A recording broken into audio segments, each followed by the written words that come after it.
Hello dear parents and students of class 7, कैसे हैं आप सब लोग? I hope you all are fine. Exams आने वाले हैं, पीटी 2 एग्जाम्स की तैयारी में हम सब लग गए हैं और मैं भी लग गया हूँ आपके साथ आपकी तैयारी में।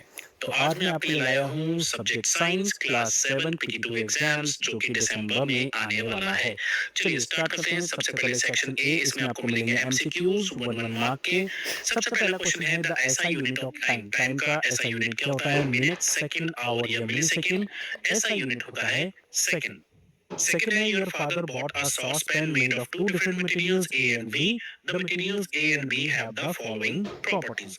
तो सॉस पैन मतलब किचन में काम में आएगा। Both A and B are good conductors of heat. Both A and B are poor conductors. A is good conductor, B is poor conductor. और ए इज पुअर और बी इज गुड कंडक्टर। अब पापा ने खरीदा है sauce pan. तो अगर sauce pan खरीदा है तो वो दो चीजों से बना होगा। एक जिसमें आप चीजों को गर्म करोगे और दूसरा वो जो आप यहाँ पर हैंडल देखोगे जो आप पकड़ने के लिए इस्तेमाल करोगे। तो ये होगा ए जो है वो गुड कंडक्टर होगा और कंडक्टर होगा क्योंकि ये गर्म नहीं होना चाहिए वरना हमारे हाथ जल जाएंगे। तो यहाँ पर आपका करेक्ट ऑप्शन है C. A is good conductor but B is poor conductor. Third question, what is the role of diaphragm in breathing? उनका काम क्या होता है? To filter the air, to produce air, to absorb oxygen या to help in inhalation and exhalation. Breathing क्या होता है? Breathing का मतलब है इनहेलेशन एंड एक्सहेलेशन प्रोसेस इसमें इन्वॉल्व होता है। तो डायफ्राम का काम यही होता है इनहेलेशन के टाइम और एक्सहेलेशन के टाइम सीखना और फैलना। Fourth, the time taken by a pendulum to complete one oscillation is called.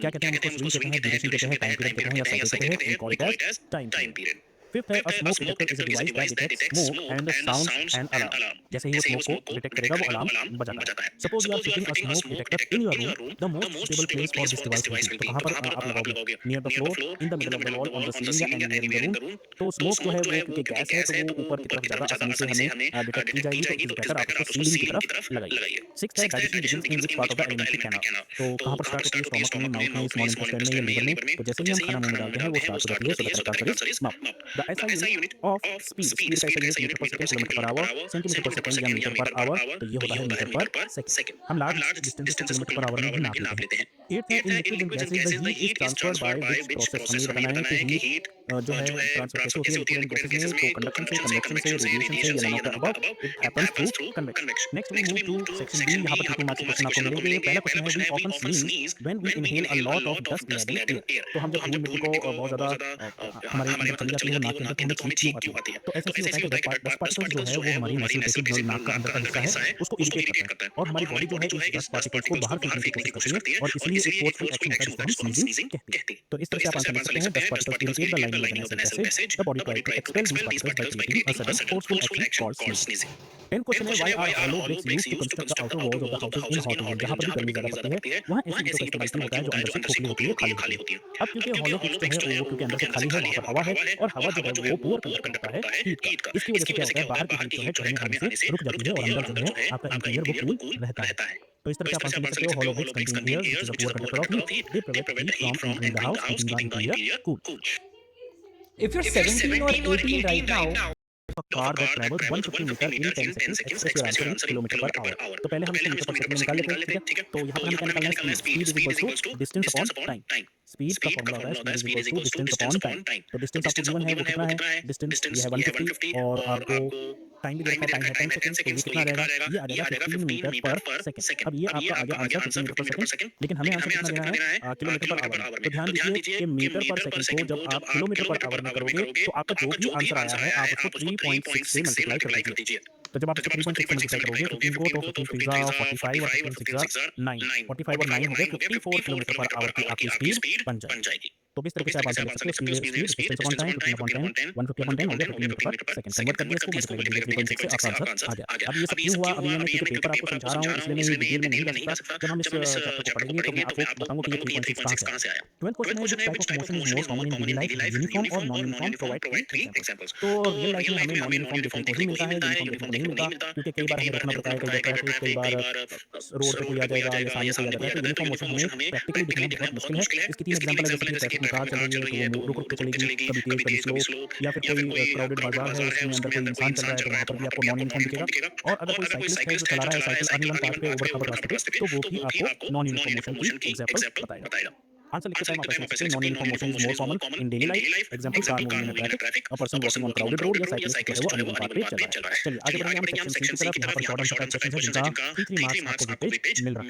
13 question है, explain how large water bodies prevent extreme temperature in areas around them. जो बड़े बड़े समुद्र वगैरह होते हैं उनके आसपास की जो जगह होती है, सिटीज होती हैं, वहाँ पर एकदम से एक्सट्रीम टेंपरेचर क्यों नहीं होता। जैसे कि मुंबई है, मुंबई में टेंपरेचर हर साल जो है नॉर्मल रहता है। कश्मीर में बहुत ज़्यादा ठंड है, राजस्थान में बहुत ज़्यादा गर्मी है, लेकिन मुंबई में दोनों ही टेंपरेचर नहीं होते। ऐसा क्यों है? तो हमें बताया कि वाटर जो है वो गर्म होने में भी टाइम लगाता है और ठंडा होने में भी टाइम लगाता है। जब दिन होता है तो वाटर जो है एब्जॉर्ब कर लेता है हीट को, और इसलिए आसपास की जगह ठंडी रहती है। रात को जब वो पानी जो है लैंड जल्दी ठंडी हो जाती है, तो वो पानी हल्का सा गर्म रहता है, जिसकी वजह से वो अपने आसपास के टेम्परेचर को वार्म रखता है, आसपास की जगह को वार्म रखता है। इसलिए कोस्टल एरिया जो है वो एक्सट्रीम टेम्परेचर्स फॉलो नहीं करते, जल्दी फेस नहीं करते। इस तरह से आप आंसर लिख सकते हो, water heats up and cools down slowly during the day, water absorbs heat, इसका मतलब है keeping near by land cool. Night में it releases heat keeping surrounding warm. Thus coastal area do not face extreme temperatures. 14th question है, a train travels at a speed of 25 metre per second and covers a distance of 360 kilometre, how much time does it take. तो अब आपको यहाँ पर निकालना है time.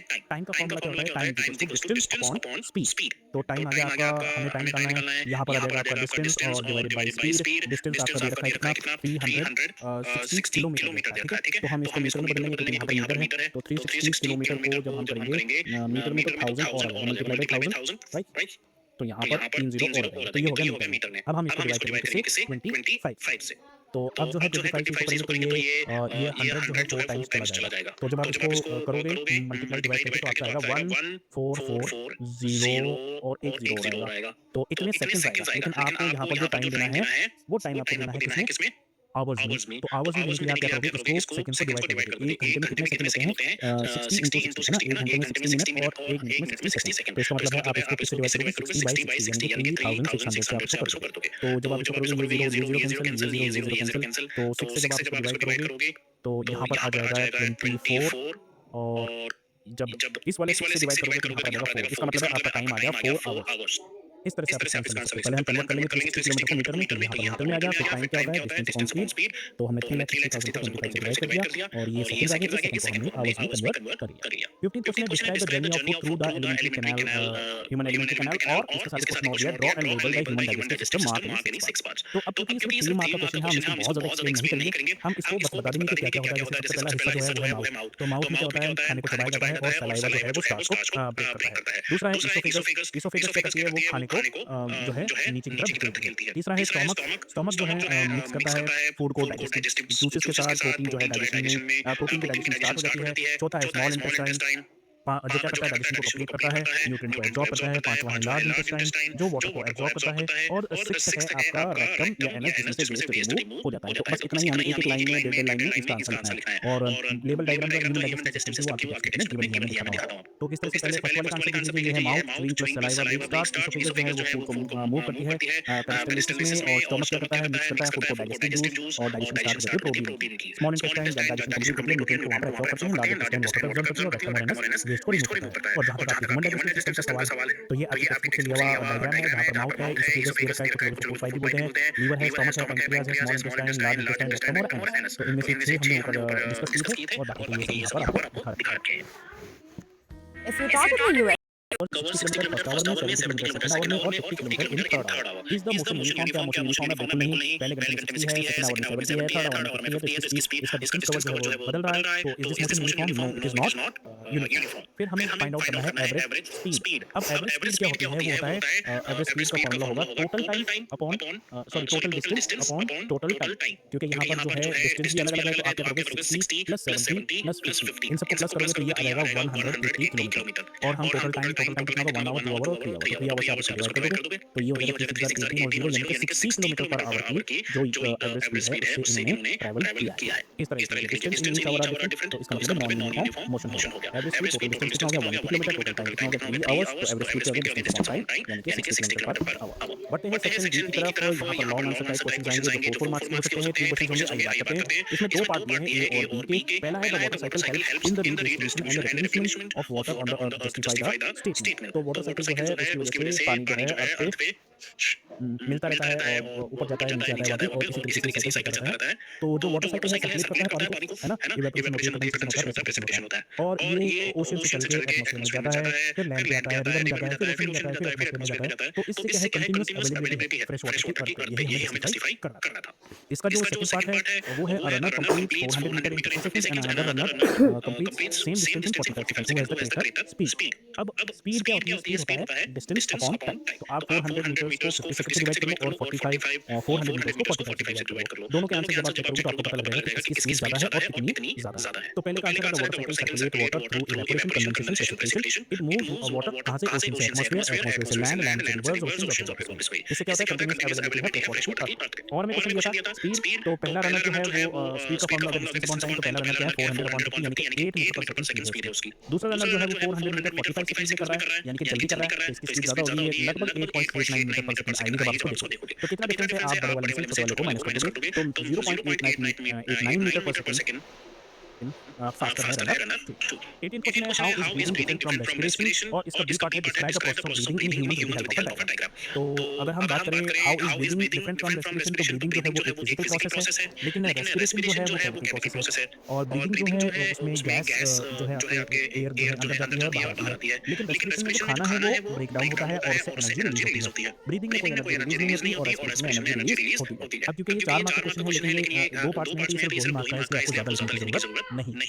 तो आप इसका आंसर देखो टेबल बना के ब्रीदिंग निकल दो, रेस्पिरेशन निकल दो, बोल दो ये फिजिकल प्रोसेस है, ये केमिकल प्रोसेस है और यहाँ पर एक्सचेंज होता है गैसेस का, यहाँ पर ब्रेक डाउन होता है फूड का ताकि रिलीज हो सके एनर्जी। यहाँ पर कोई एनर्जी रिलीज नहीं होती, यहाँ एनर्जी रिलीज होती है। और जहाँ तक इनहेलेशन और एक्सहेलेशन का सवाल है यहाँ पर भी आपको ज़्यादा लिखने की जरूरत नहीं है क्योंकि ये 2 मार्क्स का ही है। हाँ, आपको डायग्राम बनानी हो सकती है, वैसे मुश्किल है डायग्राम पूरी बनाना भी है, लेकिन इसमें कोई प्रॉब्लम नहीं है। लंग्स बना दिया, एक दिखा दिया और ये जो डायफ्राम है इसको एक बार ऊपर की तरफ दिखा देंगे और दूसरी बार थोड़ा नीचे की तरफ दिखा देंगे। तो इनहेलेशन में क्या है? डायफ्राम जो है वो मूव्स डाउन करता है chest cavity expends air lungs, यानी कि जब आप सांस लोगे अंदर की तरफ तो ये जो डायफ्राम है ये नीचे की तरफ जाएगा ताकि आपके लंग्स को जगह मिल सके और ये लंग्स और फैल सके। एक्सहेलेशन में आप क्या करते हैं? डायफ्राम जो है वो चेस्ट कैविटी को रिड्यूस करता है, यानी कि ये ऊपर की तरफ जाता है जिससे आपके लंग्स जब एयर फेंके तो वो सिकुड़ सके, तो ये डायफ्राम का रोल होता है। उसके बाद इसी के साथ और में आपका एक क्वेश्चन है, या तो आप ये दोनों कीजिए या फिर आपको 2 फॉल्स दे रखे हैं, ये भी कीजिए। तो पहला है heat transfer takes place in solids through convection. तो हीट जो है सॉलिड में कन्वेक्शन के थ्रू होती है, फॉल्स इसमें होती है कन्वेक्शन के थ्रू, तो this is wrong.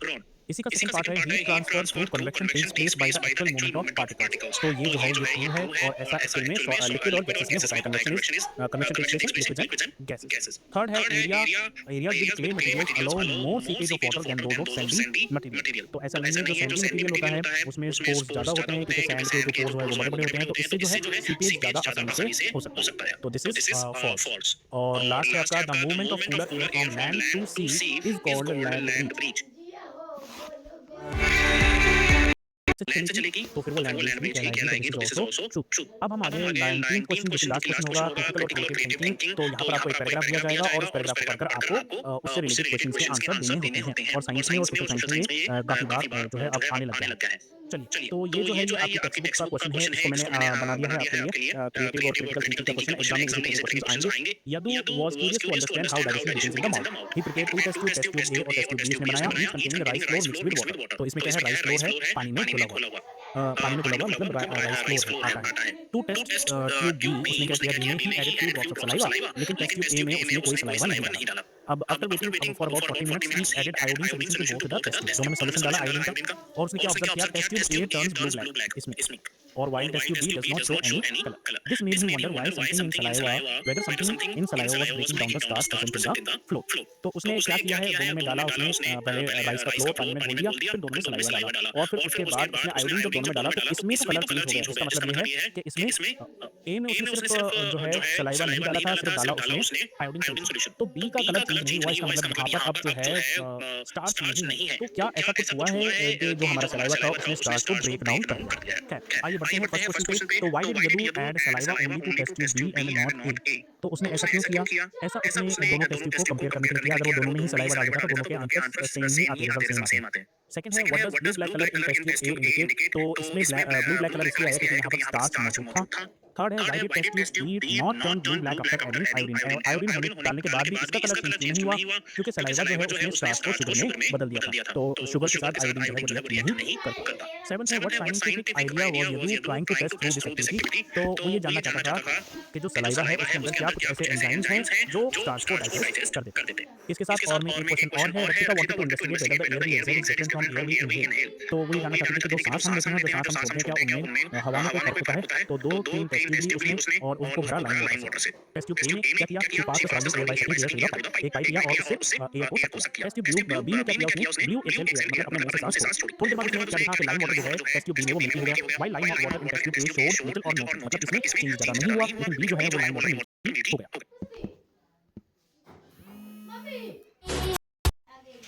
This made her curious about what gases present in exhaled air that causes the visible difference. तो वो ये जानना चाहती है कि आखिर ऐसा क्यों हुआ जब उसने खुद सांस छोड़ी तो वो बी टेस्ट ट्यूब में मिल्की कलर कैसे हो गया। क्वेश्चन क्या है? Why did Rakshita blow air in test tube B not in test tube A? तो ऐसा इसलिए किया क्योंकि वो दोनों के टेस्ट अलग जानना चाहती थी कि टेस्ट ट्यूब A में नॉर्मल एयर और B में अगर हम अपने मुंह से छोड़ेंगे सांस तो क्या फर्क आएगा। सेकंड है what does the lime water turn, what does the lime water turn milky air in test tube B? हमने देखा कि B जो है वो लाइम वाटर मिल्की हो गया था, किस वजह से हुआ था? तो जब हम मुंह से सांस छोड़ते हैं तो उसमें होती है कार्बन डाइऑक्साइड, तो कार्बन डाइऑक्साइड जो है वो लाइम वाटर को मिल्की बना देता है। थर्ड है why did the lime water in test tube A show no or very little change? क्योंकि यहाँ पर नॉर्मल एयर उसने डाली थी, नॉर्मल एयर में कार्बन डाइऑक्साइड बहुत कम मात्रा में है, इसलिए लिटिल या नो चेंज था। What scientific idea is Rakshita trying to investigate through research? क्या जानना चाहती थी? वो ये जानना चाहती थी कि एक्सेल एयर में क्या कार्बन डाइऑक्साइड होती है और इनहेल एयर में क्या कार्बन डाइऑक्साइड होती है। तो बेसिकली उसको ये पता लगा कि जब हम एक्सेल करते हैं एयर तो उसमें कार्बन डाइऑक्साइड ज्यादा होती है जो लाइम को मिल्की बना देती है। तो यहाँ पर आपका कंप्लीट होता है दोस्तों, मुझे आपको समझ में आया होगा। फिर मन में कोई सवाल रहे तो आप पूछ सकते हैं। तो अभी के लिए बस इतना ही, अपना ध्यान रखें, लाइन को अपना कहना माने और प्रॉब्लम हो तो ना कुछ बोलिए। Hello, take care, bye bye, have fun, all the very best for your upcoming examinations.